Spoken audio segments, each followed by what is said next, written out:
በአፍሪካውያን የተፈጠሩት የማይታመኑ ቴክኖሎጂዎች። አፍሪካውያን ስልጣኔ ከአውሮፓ ቀድሞ ቢጀምሩም በጊዜ ሂደት ግን ወደ ኋላ ሊቀሩ ችለዋል።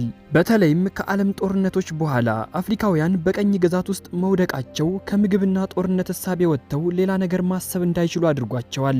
ይህ የአእምሮ መቀንጨር አሁን ድረስ ቢቀጥልም በመሃል ግን በአህጉራችን አፍሪካ ያውም በደሃ መንደሮች ውስጥ የሚፈጠሩ የረቀቁ የፈጠራ ስራዎች በፈጠራው ዓለም ቁንጮ መንካት የቻሉ ናቸው።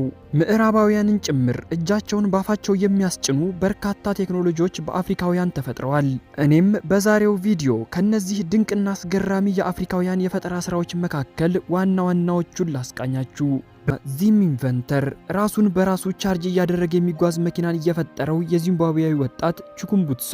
አፍሪካውያን የሚሰሯቸው የፈጠራ ስራዎች ዓለምን የሚያስደምሙ ናቸው።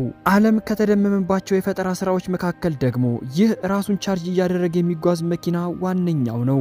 ይህ መኪና የተሰራው በሀገረ ዚምባብዌ ሲሆን የሰራው ወጣት ደግሞ ቺኩምቡትሶ የተባለ ነው። ቺኩምቡትሶ ከዚህ መኪና በፊት ያለ ኤሌክትሪክ የሚሰራ ቴሌቪዥንን ሰርቶ ዓለምን አስደምሞ ነበር። ቢሆንም ያደጉ ሀገራት በስራው ደስተኛ ስላልነበሩ ምርምሩ ሙሉ በሙሉ እንዲቋረጥ አድርገው ነበር። ወጣቱ በወቅቱ የጀመረውን የቴሌቪዥን ምርምር ቢያቋርጥም ከቆይታ በኋላ ይህንን ድንቅ ያለምንም ውጫዊ ኃይል በውስጡ በሚያመነጨው ኃይል ብቻ የሚጓዝ መኪናን ይዞ ብቅ ማለት ችሏል።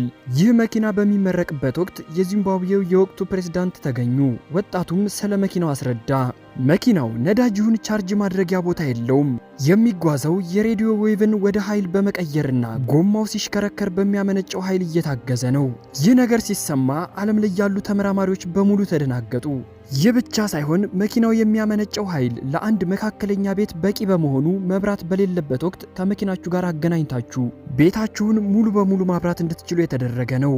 ቺኩምቡትሶ ስለ መኪናው ማስረዳት ብቻ ሳይሆን አድርጎ ነበር ያሳያቸው። ታዲያ የዚህ አይነት ዜና የሚያስደነግጣቸው ምዕራባውያን ዜናው እንዳይተላለፍ አገዱ። ወጣቱን ፈጣሪም ለመግደል ብዙ ሙከራ ተደረገ። በምግብ እንዲመረዝ ቢደረግም ሊተርፍ ችሎ ነበር ይወጣት። ከዛ በኋላ ግን ሀገር አሜሪካ ከዚምባብዌ መንግስት ጋር በመነጋገር ወጣቱ ወዶም ይሁን ተገዶ ወደ አሜሪካ እንዲገባና በአሜሪካ ጥበቃ ውስጥ እንዲሆን ተደረገ። ይህ ከሆነ ከ7 ዓመታት በኋላም በዚህ ጊዜ ወጣቱ በህይወት እንዳለ ከመስማት ውጪ ታይቶ አይታወቅም። ትልልቅ መኪና አምራች ድርጅቶችም የዚህ ልጅ ድምጽ በመጥፋቱ እጅጉን ደስተኛ ሆነዋል። ሀገሩ ዚምባብዌ ግን አሁንም ድረስ በድህነት ውስጥ የምትማቀቅ አፍሪካዊት ሀገር ናት። ሁለተኛ ሮቦቲክ አርም። ይህ የፈጠራ ስራ የተሰራው በጎረቤት ሀገር ኬንያ ውስጥ ነው። በ2021 ነበር በሀገረ ኬንያ ዋና ከተማ ይኖሩ የነበሩት ዴቪድ እና ሞሰስ በአፍሪካውያን ለማሰብ የሚከብድን ድንቅ ስራ ይዘው ብቅ ያሉት። አህጉር አፍሪካ በእርስ በርስ ጦርነት የምትታመስ ናት። በእነዚህ የእርስ በርስ ጦርነቶች ደግሞ በአህጉራችን በርካታ ወጣቶች አካላቸውን ያጡ ናቸው። እነዚህ ጓደኞችም ለእነዚህ ወጣቶች የሚሆን አርቲፊሻል ሮቦቲክ እጅን ነበር ይዘው የመጡት። እነዚህ ወጣቶች ያክስት ልጆች ሲሆኑ የተወለዱትም ከድሃ ቤተሰብ ነው።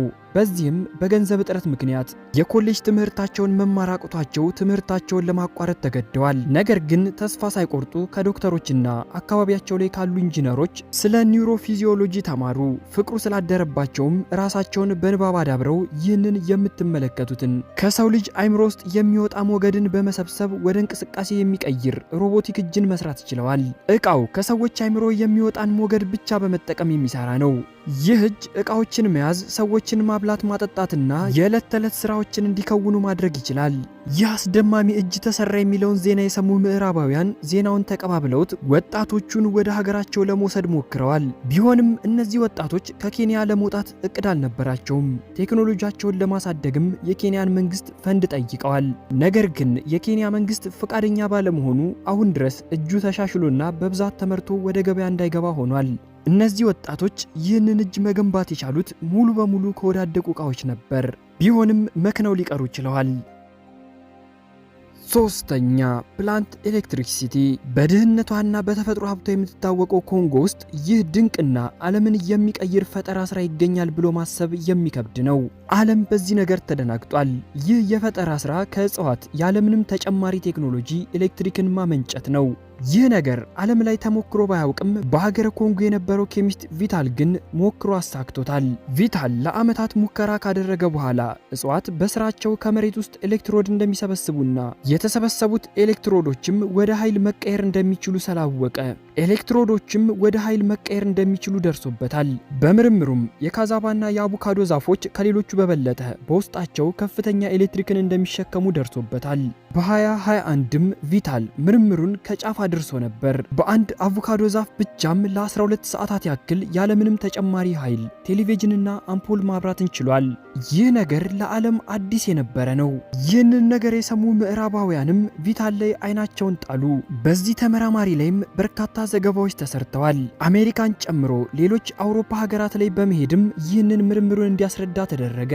ታዲያ አፍሪካ በከፍተኛ ደረጃ ካዛቫና አቮካዶ የምታመርት በመሆኗ በገጠራማ ስፍራ በተለይም የኃይል አቅርቦት ተደራሽ በማይሆንበት አካባቢ ያለውን የኃይል እጥረት ለመፍታት ተስፋ ሰጪ ነበር። ቢሆንም ቪታል ወደ ምዕራቡ ዓለም በ2021 ከተጓዘ በኋላ አሁን ድረስ ይሙት ይኑር አይታወቅም። በድንገት ተሰውሮ ጠፍቶ ቀርቷል። አራተኛ ኤችአይቪ ኤድስ ኪዩር። ዓለም ላይ ይገድላሉ ከተባሉ በሽታዎች መካከል ኤችአይቪ ኤድስ ዋነኛው ነው። በአህጉራችን አፍሪካ ብቻ ከ20 ሚሊዮን የሚበልጡ ዜጎች በኤችአይቪ ቫይረስ የተጠቁ ናቸው። በተጨማሪም በየዓመቱ ዓለም ላይ እስከ 1 ሚሊዮን የሚጠጉ ዜጎች በቫይረሱ ይያዛሉ። ታዲያ በሽታው መዳን የማይችልና መድኃኒት ሊገኝለት ያልቻለና እስከ ሕይወታችን ፍጻሜ መድኃኒት የሚያስወስደን በመሆኑ እንደ ሀገርም እንደ ግለሰብም ይፈራል። ታዲያ ዓለም ላይ መድኃኒቱ ተፈልጎ ቢጠፋም በአህጉራችን አፍሪካ በደቡብ አፍሪካ ውስጥ ኤችአይቪን ሊያድን የሚችል መድኃኒት ተሰርቶ